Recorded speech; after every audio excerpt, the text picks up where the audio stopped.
Good afternoon, everybody. And before I start, I'd like you to stand up. And just do the dad dance or mom dance. Come on, you can do it. If I can do it, you can do it. Excellent, Chiara. Please sit down. I just wanted to make sure you're not falling asleep.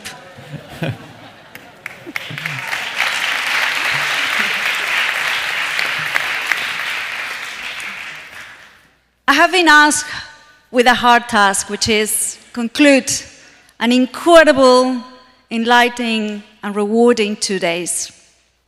But actually, I was quite nervous sitting thinking, have I got this right? And I think I did. Maybe not.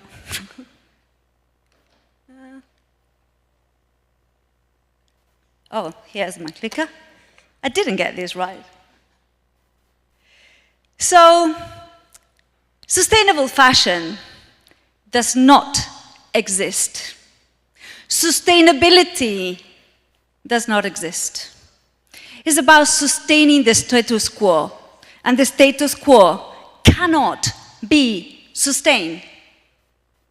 I wrote a book called Reimagining Luxury, and it was a meandering road of interviewing 90 incredible leaders and doing a lot of research.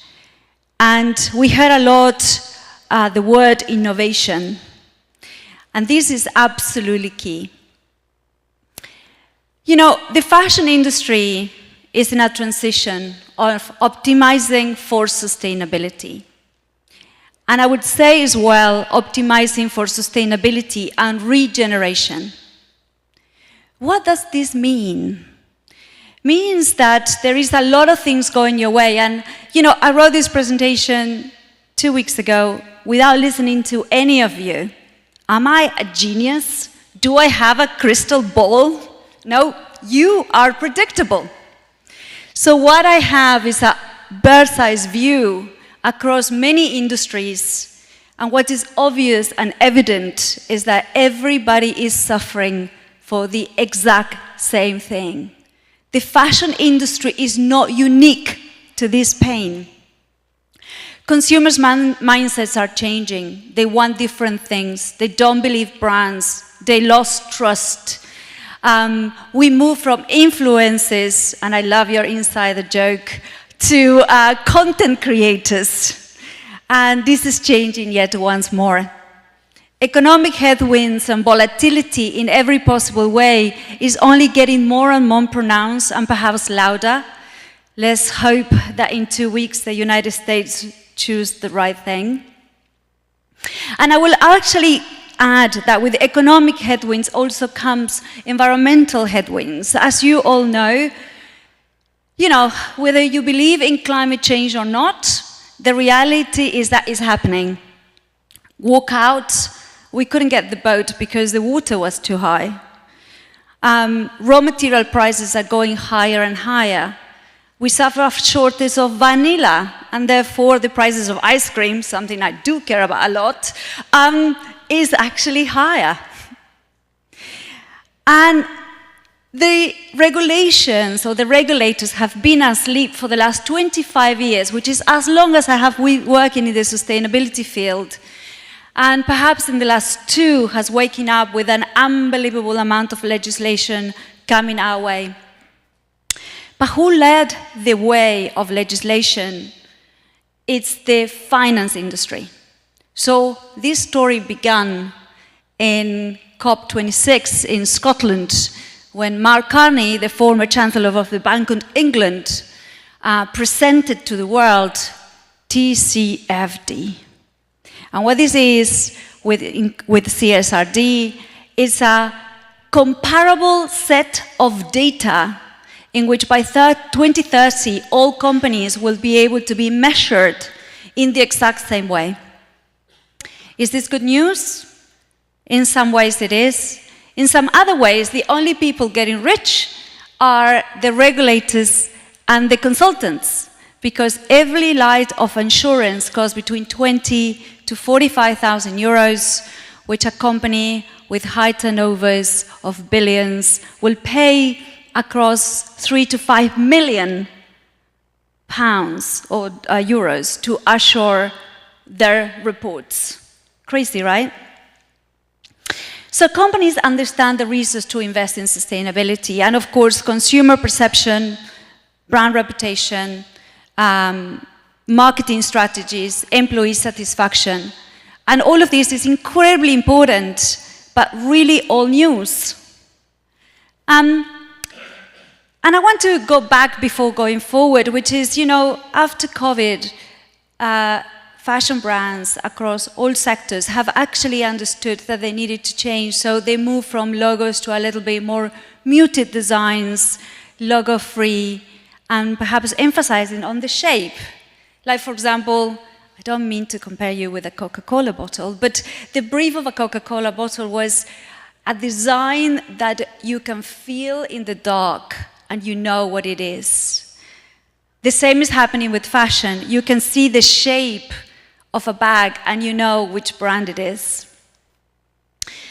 And something very phenomenal is happening, and we talked about Gen Zs and Gen Alphas, and what's happening is they want different.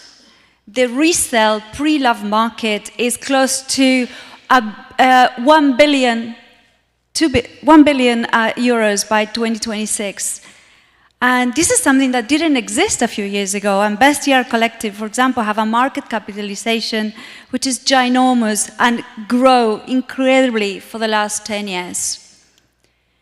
Young generations have touched luxury for the first time, 15, and they want it badly. And you know what? They can have it. Why can they have it? Because luxury is durable, has a secondary market, is an investment, and you can resell it over and over and over again. So quality is absolutely key to actually have a secondary type of revenue streams, because the linear way of actually making and selling, it's old-fashioned. Young people have waken up with a different idea of how to access stuff that has been pre-loved. And we talked about some of these examples, and again, I didn't have a crystal ball, but I knew you guys were going to mention this. So Chloe has adopted the digital product passport, but you know what? Somebody said earlier, this is as cool as watching the back of your sandwiches when you see this is how much fat, this is how much sugar. This is how exciting, really revolutionary for the industry, but it will lose its appeal very soon. And of course, this is driven by regulation. H&M, we have created an AI-generating clothing studio. Just earlier, we just hear Mr. Ora talking about how AI was implemented. This is the example. This is here right now. You can go to the website and do it. And also, we talked earlier about Shein. Shein is not alone in terms of leaning into technology to have AI assistance in terms of how to look at price and demand forecasting, because everybody knows that having huge amount of inventory unsold on a warehouse is not good business.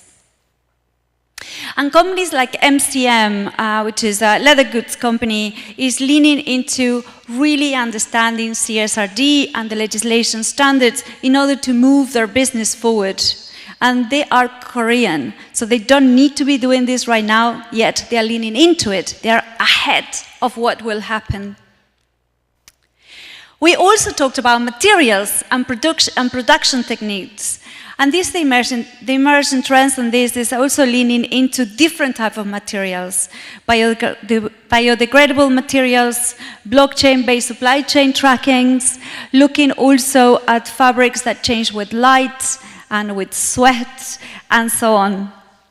We also talked about the circular economy, renting, reselling, reusing, repairing, sharing. All of these is all news, mainly driven now by legislation, so it's not any longer a competitive advantage. Sustainability is not a competitive advantage anymore. And this is also when we talked about dead stock, and again, the gentleman from Shein talked about this. You know, dead stock is something that Gen Zs are in love with, and Nona Source is a spin-off of LVMH. You can go to nonasource.com and you can buy amazingly luxurious fabrics or use of maisons and actually create your own clothes. And this is what, you know, the new creators want. They want to be part of a pack, but have their own style. It's what we call inclusive exclusivity. And do you know what is the inflection point in which luxury and brands in terms of fashion changed? Anyone? The Olympic Games. The Olympic Games was the beginning of this new, what I call fashion 2.0, in which you have a leading fashion or a leading maison really democratizing luxury. The luxury price point will remain luxurious, but the experience of luxury, it will be part of everyone's mindset. So the Olympic Games was that point in which we can actually see on TV how LVMH across many maisons, from drinks to clothing, really mingle with everyone. And they're not alone into starting to think about how you can create a 360 experience of the brand. Prada have the Prada Cafe in Harrods, so you can buy a beautiful Prada bag.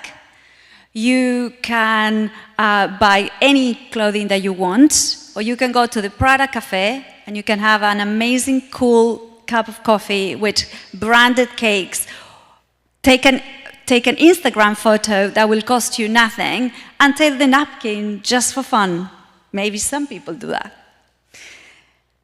The most proactive luxury houses are thinking about how a 360 experience of the brand can actually influence sales. Because at the end of the day, what we're talking about is how can we reimagine the sector in order to capture the wallets and the minds of your future consumers, right?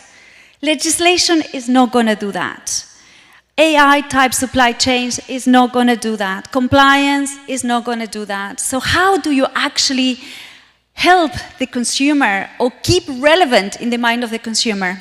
Fendi, definitely not famous for its cake, have a really beautiful cafe.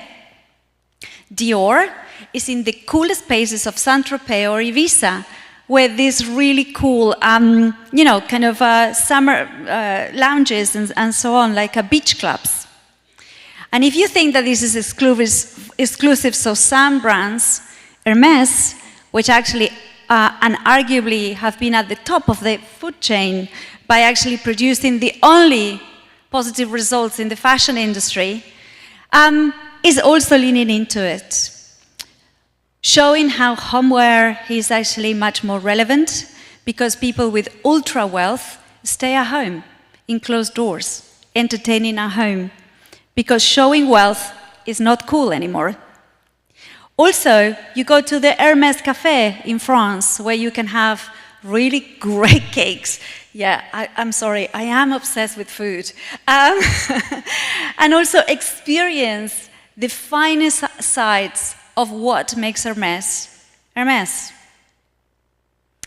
So this is how we've been talking about. We're talking about raw materials. We talk about how do we produce. We talk about how we sell. We talk about how digital is so important. But what none of you talked about is experience. We are moving dollars from buying to experiences. One of the things that AI will make to life, and remember, you heard this first, is the 4-day week. The 4-day week will become a reality in less than 5 years. Because leaning into AI will optimize very boring administrative tasks, giving managers and people within businesses more time to do what is much more human to do, which is to create and actually have more time for other things. And this is why companies like LVMH have led into hospitality business. LVMH and of course Prada have led to hospitality business, because people in the future will have more time in their hands to experience. The questions to you is, what are you doing to ensure that people can experience your brand? So luxury has become more important than the consumption of the certain brands of product.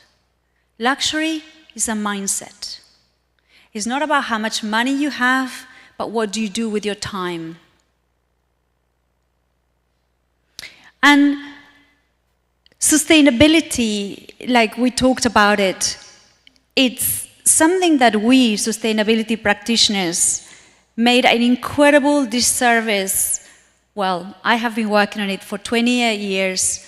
Predecessors have been working on it for the last 50. So how we can make this normal? Which examples could we draw into things that we already know? How many of you remember digital marketing? Oh, come on, you guys all are from an age. So if I remember, you remember. So hands up, how many of you remember digital marketing? Okay. Digital marketing was the cool kid of the block and actually challenged marketing, which was the conventional advertising world. And it was like, okay, we need to lean into this new thing. If you fast forward for today and you ask any Gen Zs in the room, what is digital marketing? They think that you are speaking a completely different language. It's like, actually, all marketing is digital. Bingo. Sustainability is not a thing to keep shouting at or talking at. It's something that it has to be embedded. And we heard this so much. Embedded into the company's mindset. From leadership to boards, to everybody in your exco, everybody in your management team, which I call the permafrost, because they don't particularly like to change or take anything new in. And the youngster, the Gen Zs, which are hungry for change. Guess what? We are the problem. And we are the problem because we are leaning in the certainty. So Ken said, you know, are you ready for the shifts? You know, the things that we can predict is legislation. We don't like it, but we are leaning into it because it's predictable. So how can we innovate? How we can actually reimagine a world in where your children wants to live in? What are we going to give up? What are we going to add? What are we going to actually perhaps conceal? So this is my conclusion. I will start from the end. CSRD is a must. You can't escape it. But in order to do this properly, carbon baseline, great governance, risk and opportunities, climate resilience, transition plan, oh my God, I'm so bored already, risk management. In order to do all these, basically, you need new mindsets. You need to change risks. I'm going to have 4 minutes. I'm going to just really quickly tell you a story. I was the entrepreneur in residence for LVMH for 4 years. And this is a program that LVMH ran called Dare to be Green. My task was to assist LVMH to kick everything that they knew about and challenge them. And it was a bunch of us that went and applied the Stanford D-School methodology of fast prototyping to really look at how the maison, I mean the house across all maisons can change. So the first thing that we said is we want money. Not for us, but actually to give it to your employees. The biggest insight is that your teams will leave your company to solve the problems that they are utterly frustrated that you don't want to change. So what we did is we created a program in which we can actually call all the employees on across Maisons in different cohorts and take them through the D-School methodology of fast prototyping and ask them to solve problems for the Maison. In 3 years, I witnessed 52 new companies for LVMH, and almost half of them today are making money. One of them is known as Source. They challenge themselves. They disrupt themselves. They're not alone. Walmart has done the exact same. Why? Because leadership wants it. Because there is a new mindset, there is new blood, that you can actually be instrumental to see the change in your businesses, not just to make more money now, but to ensure that you make more money in the future. And this is one theme that we touched briefly, but we didn't really go into it, which is capacity building. Sustainability must break the silo and go into every person of every area of every organization to know why is relevant to you. You don't want more sustainability people in your business. You want the best procurement person with sustainability skills. You want the best marketeer with sustainability skills. You want your CEO to have sustainability skills. This is how we will move from where we are to a different future. And the developing world, which is where I'm from, is already leapfrogging to this, also meandering some problems of, corruption and things like that. Anyway, but capacity building is key to reimagine our futures. So I just want to thank you and leave you with a little bit of controversy, but hopefully not too much that you don't enjoy your lunch. So thank you so much.